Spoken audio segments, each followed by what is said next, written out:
Jacques-Philippe Bréant, L'art de peindre, troisième chant. Il est temps de passer au choix de vos sujets. Il faut à vos talents mesurer vos projets. En ces jeux, en ces dons, la nature infinie place en chacun de nous un différent génie. Papillant, revêtu de brillantes couleurs, l'esprit léger voltige et caresse les fleurs. Rien n'est trop élevé pour un esprit sublime, il voit puiser aux cieux le beau feu qui l'anime. Ce nouveau Prométhée, en ses vivants portraits, rival de la nature, en égale les traits. Soit que de ses crayons la poussière tenace parle sur le papier, respire sous la glace. Soit qu'un suc immortel coulant de ses pinceaux sur la toile jamais imprime ses tableaux. À des yeux presque éteints, il présente l'image du feu dont il brillait au printemps de leur âge. Et malgré l'intervalle des lieux et des temps, rend les enfants au père et le père aux enfants. Par lui, l'épouse absent voit son épouse absente, et mort revit aux yeux de sa moitié vivante. Il sait tromper ainsi le deuil le plus profond. Pour cet art, l'amour-propre est un terrain fécond, qui lui fournit toujours des récoltes nouvelles, flattées dans leurs portraits et les grands et les belles. Leurs bouches, à leur tour, promptes à vous flatter, au-dessus de Van Dyck, seront vous exalter. Mais trompés sur leurs traits et non sur vos ouvrages, l'avenir pourra bien démentir leur suffrage. À moins que du pinceau, les charmes séducteurs, les grâces du dessin, la fraîcheur des couleurs, de l'âme et de l'esprit l'expression sublime, de la postérité ne mérite l'estime. Aux fleurs dont ce talent pourrait vous couronner, préférez des lauriers plus lents à se faner. Quel artiste assidu, par des traits insensibles, a formé tous ces points à l'œil imperceptible? Pour des pinceaux si fins, quels sont donc ces sujets? Dans quel petit espace il réduit ces objets? Une bague aux merveilles offre un portrait fidèle. Daphnis sur cet ivoire est au pied de sa belle. Là, Vénus et sa cour sortent du sein des mers, et ce velin étroit contient tout l'univers. La gomme avec l'eau pure, ensemble incorporée, en suffit pour fixer ces poudres colorées. Mais pour en conserver les charmes éclatants, le verre les dérobe aux injures du temps. Ici le verre même, ayant pris la teinture des diverses couleurs dont se sert la peinture, est réduite en poussière, et sur l'or étendu, au foyer d'une lampe est encore refondue. Cette méthode heureuse aux bijoux consacrés enfante mille fleurs d'éternelle durée, des portraits, des tableaux, des vases d'un travail plus précieux que l'or disparu sous l'émail. Rien aux yeux des beaux-arts n'est vil dans la nature, de l'objet le moins rare on aime la peinture. Par ses fruits et ses fleurs d'un naturel exquis, quels honneurs Van Huysum ne s'est-il point acquis? Rival industrieux de pomone et de flore, il rende avec tant d'art les larmes de l'aurore. Qu'elles semblent rouler sur le duvet des fleurs, ce vernis transparent anime leurs couleurs. Tout charmant en ces tableaux, le fruit y fait envie, l'air agite la feuille et l'insecte est en vie. Aux habitants des airs, des forêts et des eaux, les oudries, les bergèmes ont voué leurs pinceaux.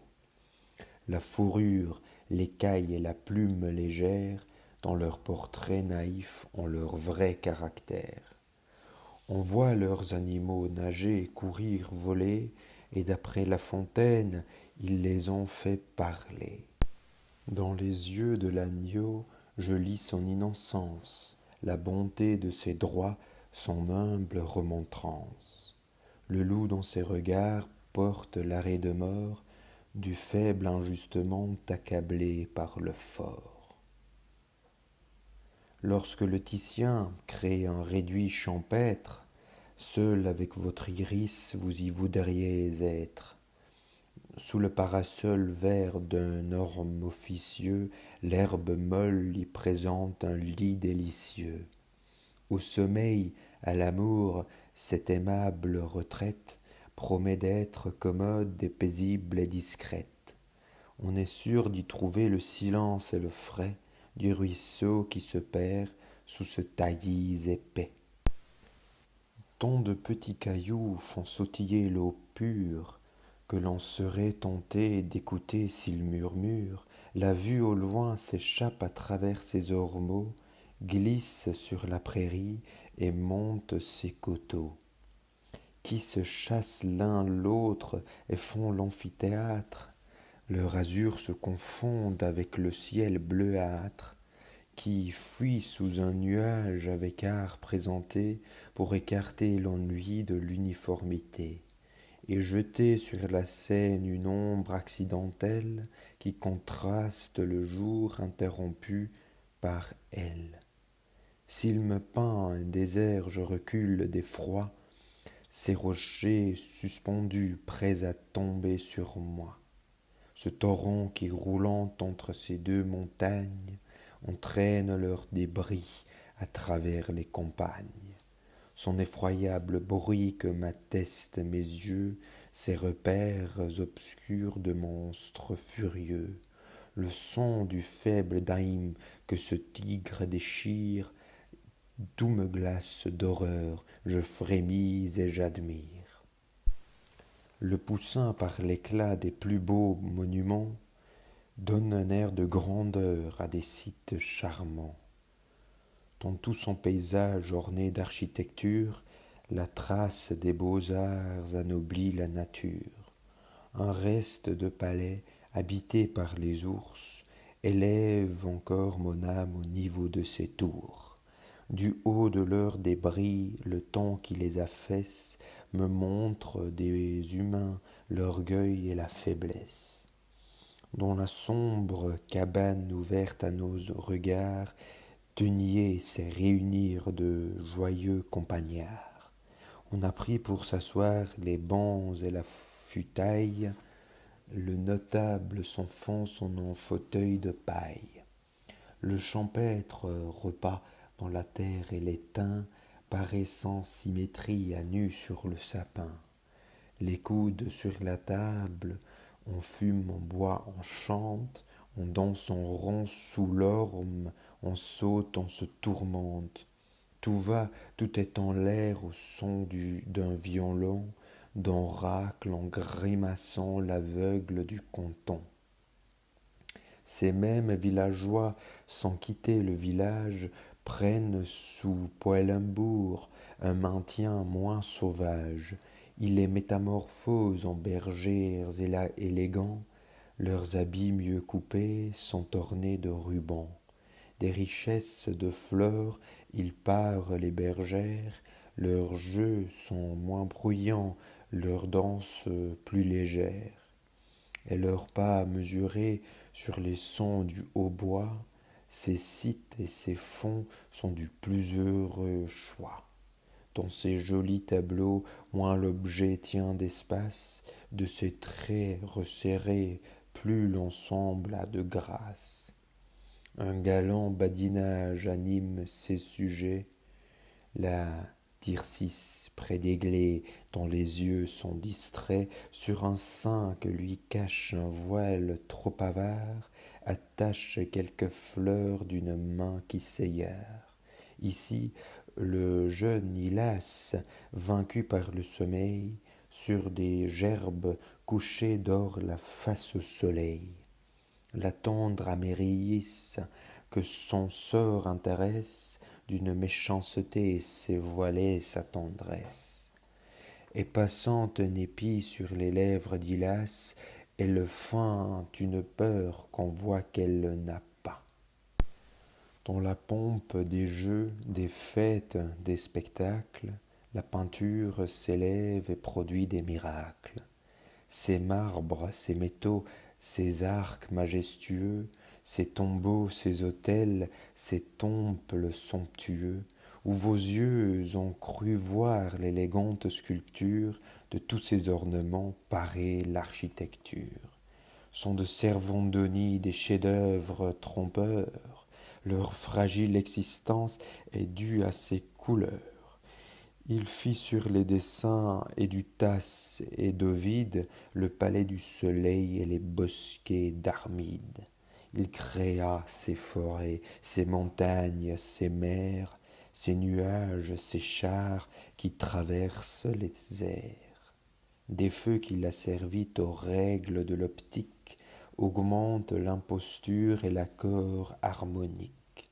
L'éclat de leurs rayons, doublé par le reflet, illumine, agrandit, éloigne chaque objet.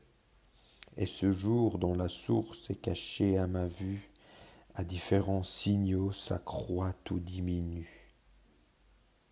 Vernet est-il Neptune, Éole ou Jupiter, roi des cieux, roi des vents, des airs et de la mer? Lui seul décide entre eux et la paix et la guerre. Là, son pinceau magique a lancé le tonnerre. Il bouleverse l'onde, ouvre au vent leur cachot, ce vaisseau monte au ciel sur la cime des flots. Cet autre s'engloutit dans le fond des abîmes, quel horrible fracas, que j'en plains les victimes. Ici tout est paisible, un jour pur et serein me découvre l'azur d'un immense lointain. D'aucun vent orageux ces mers ne sont troublées, du souffle des séphirs ces voiles sont enflées. Je ressens le bonheur de ces heureux vaisseaux que je crois voir glisser sur le marbre des eaux. Ô Vernet, de ton art j'admire l'excellence. Tu peins le mouvement, le bruit et le silence. Et toi, Mignard, tu sais embellir un plafond ou d'un plan vertical faire un lointain profond, en bombant tes couleurs cette voûte solide où ce mur prend une âme et ton pinceau rapide qui semble ne former que des traits au hasard enfante un peu d'instant des miracles de l'art. Tantôt c'est une mer dans la fosse étendue de rochers en rochers égare au loin ma vue, et tantôt je vois fuir un dôme audacieux, la voûte disparaît, le ciel s'ouvre à mes yeux. D'autres s'en vont puiser aux sources historiques, des spectacles pompeux et des scènes tragiques. Le brun peint les guerriers sur les pas du dieu Mars, courant après la gloire à travers les hasards. Il peint des nations les discordes fatales, leurs assauts, leurs combats, leurs pompes triomphales. Dans ces murs embrasés, théâtre de l'horreur, Alexandre aux soldats inspire sa fureur.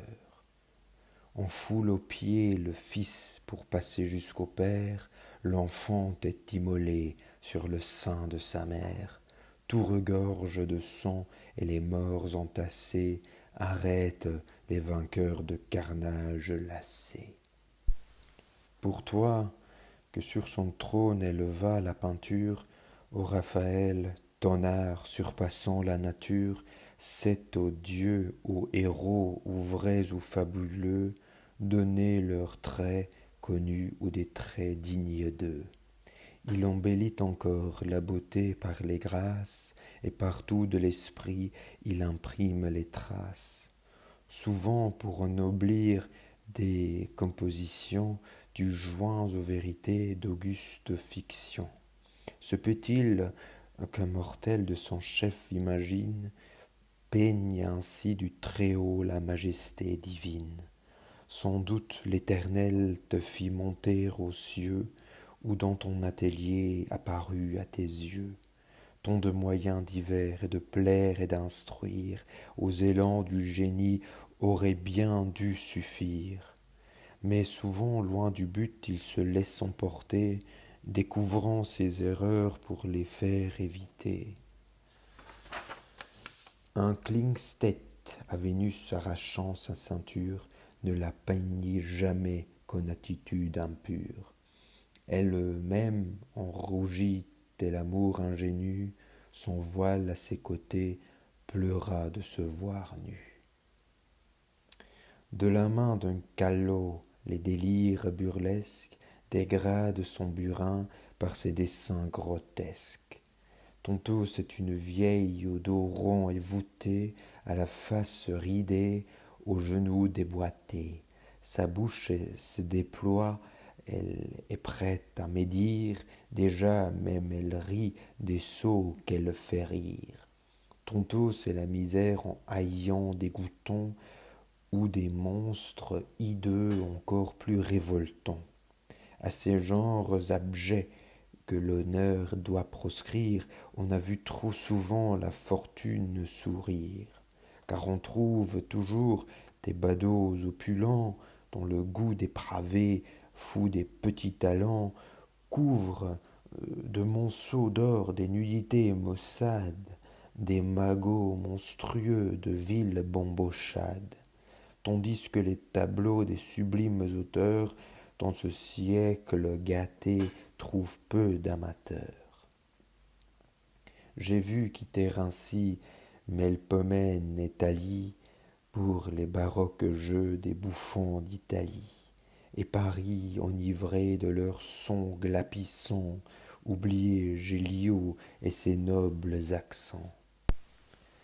Ne préférez jamais la fortune à la gloire, si l'art de retracer ou la fable ou l'histoire est pour votre faiblesse un fardeau trop pesant, plutôt que d'embrasser un genre avilissant qui dégrade à la fois et l'art et la nature, peignez les animaux, les fleurs et la verdure, la majesté des cieux, la beauté des éclairs, les ravages des vents et la fougue des mers. En ne représentant que ces êtres physiques, on peut encore donner des leçons pathétiques. En des genres divers, des peintres excellents peuvent associer quelquefois leurs talents. Dans le même tableau, l'un fait l'architecture, l'autre le paysage, un autre la figure. Pour mieux peindre Louis, ou chasseur ou guerrier, Van Loo peint le monarque, Oudry peint le coursier. Du chef-d'œuvre commun, ils partagent la gloire, leurs bustes sont groupés au temple de mémoire. Vous, qui par le pinceau voulez vous illustrer, choisissez la carrière où vous voulez entrer, ou plutôt essayant de tous les exercices, disputez tous les prix, courez toutes les lices.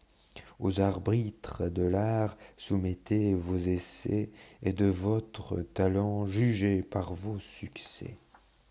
Celui dont la nature a fait votre partage, si vous le cultivez, s'étendra davantage, et produira bientôt des fruits délicieux. Soyez donc satisfaits de ce présent des cieux.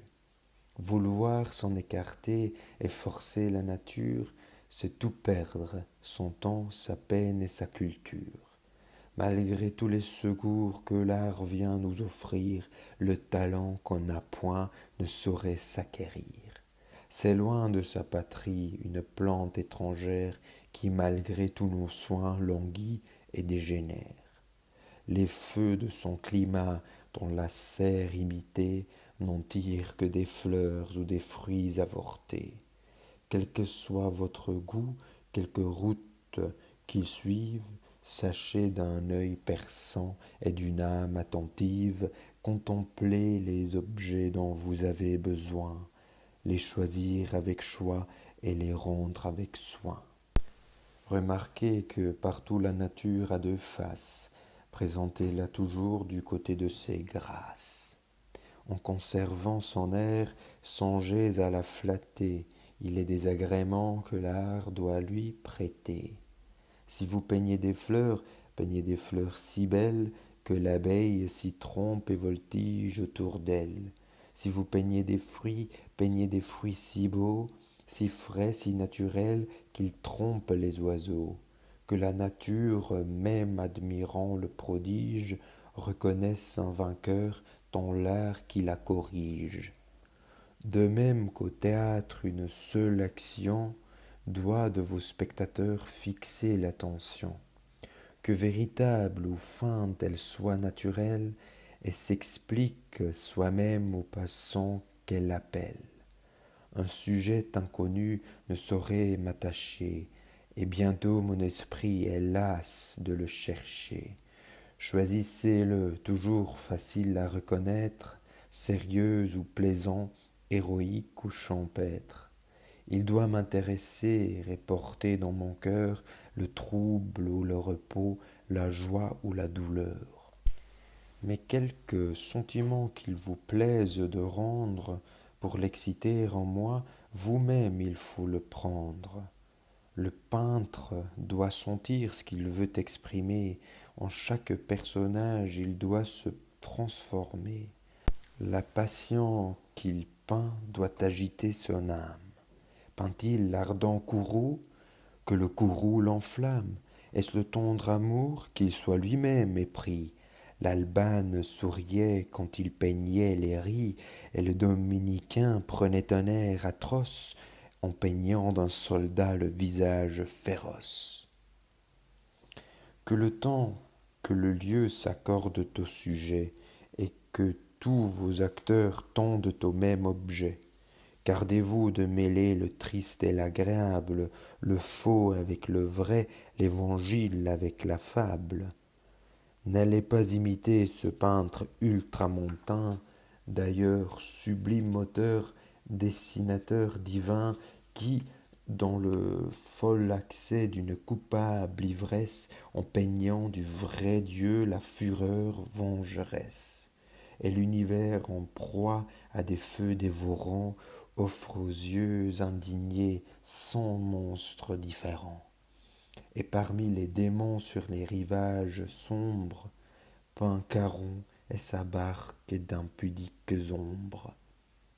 À ce mélange affreux de licence et d'erreur, la piété frémit et recula d'horreur.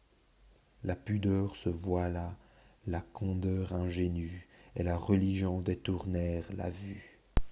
De l'austère décence observez mieux la loi, peignez la charité, l'espérance et la foi, l'une versant ses dons au sein de l'indigence, les autres d'un martyr animant la constance. Que la religion, en longs habits de deuil, un mouchoir à la main, pleure sur un cercueil. Mais respectez toujours ses dogmes, ses mystères, exposez simplement ses vérités austères. Elle plaît sans parure et pour gagner le cœur, son front majestueux n'a pas besoin de fleurs. Que le feu du génie éclate en vos ouvrages, que ce sel précieux chéri de tous les âges, dont la graisse à propos sut assaisonner tout, domine en vos dessins et pique notre goût. Mais ne prodiguez pas ce sel à l'aventure, que la raison l'emploie en règle la mesure, et n'allez pas surtout jusqu'en des sujets saints, semer indécemment l'esprit à pleine main. L'imagination sur les faits historiques peut répandre à son gré ses traits allégoriques. Pourvu que le sens net et facile à saisir, loin d'obscurcir les faits, aide à les éclaircir. Que dans tous vos dessins l'exacte vraisemblance accompagne toujours l'aimable bienséance. Je connais un portrait, ou plutôt un tableau, c'est un chasseur assis à l'ombre d'un ormeau. Une perdrix qu'en l'air sa main tient suspendue, que son chien haletant dévore de la vue, un groupe de gibiers l'un sur l'autre entassés montrent évidemment que le maître a chassé. Mais à voir son teint frais, sa brillante coiffure, dont jamais le chapeau n'a pressé la frisure, son habit ample et lourd, brodé superbement, il sort de sa toilette et va dans le moment. À celle de Julie étaler tous ses charmes, c'est pour le tendre amour qu'il s'est mis sous les armes. Tout le reste est parfait dans ce tableau flatteur. J'en admire l'ouvrage et me ris de l'auteur. Un tableau brille en vain de beauté pittoresque. Son lustre est effacé par ses taches burlesques. Le genre des habits et de leurs ornements doit aider à connaître et les lieux et les temps, et conforme à l'état de chaque personnage, en révéler d'abord le rang, le sexe et l'âge.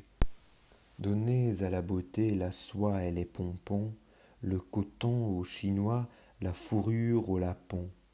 Au brillant petit maître, une brillante étoffe, la pourpre au sénateur, le noir au philosophe. Qui ne méconnaîtrait Paris en long manteau, Priam au juste au corps, ou César en chapeau?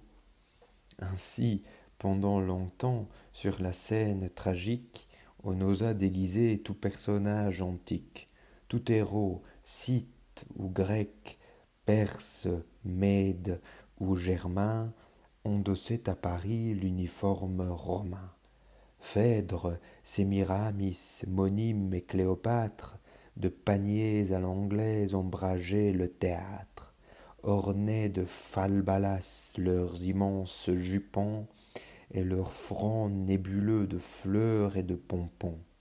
La sublime Clairon qu'inspirait Melpomène vit l'abus, l'attaqua, le bannit de la scène. La première en public s'exposa sans panier, le parterre étonné, prêt à se récrier, reconnut son erreur, approuva la réforme. Au costume aujourd'hui, chaque acteur se conforme. L'austère bienséance a repris tous ses droits, et l'univers a vu, pour la première fois, une femme domptant la mode et la nature, aux règles du bon sens immoler sa parure. Clairon vint réformer, et son goût vigilant épura le plaisir que faisait son talent. De ce guide enchanteur, peintre, suivez les traces, que toujours la raison accompagne les grâces. Du tableau le mieux peint, les charmes séduisants ne nous satisfont point s'ils choquent le bon sens. Mais le savoir n'est pas un don de la nature, c'est l'enfant du travail, le fruit de la lecture. Sans lui, tous vos travaux tomberont dans l'oubli. Avec eux, votre nom demeure enseveli. Ou, si l'on s'en souvient, le fouet de la satire se déploie aussitôt, vous frappe, vous déchire, et vous fera servir dans les siècles suivants d'exemple aux paresseux, de jouet aux savants. On se rira toujours de la sottise étrange qui, peignant chez Joseph la visite de l'ange, représenta la Vierge au pied d'un crucifix, saint François au calvaire implorant Dieu le Fils.